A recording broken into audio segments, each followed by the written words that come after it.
পিছতে আমাৰ গাঁৱৰ যুৱবৃন্দই দিহানাম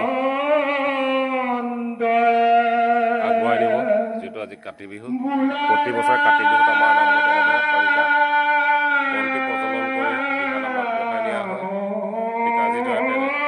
আজিও তেনেদৰে গাঁৱৰ যুৱকবৃন্দ একত্ৰিত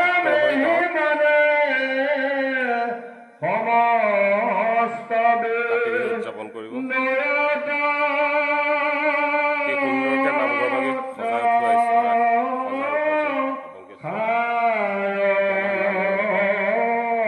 নাম প্ৰসংগ কৰি আছে সমস্ত বেদৰ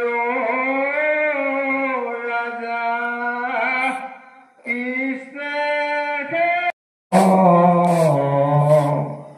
কৃষ্ণ হৰি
সভাপতি শ্ৰী প্ৰশান্ত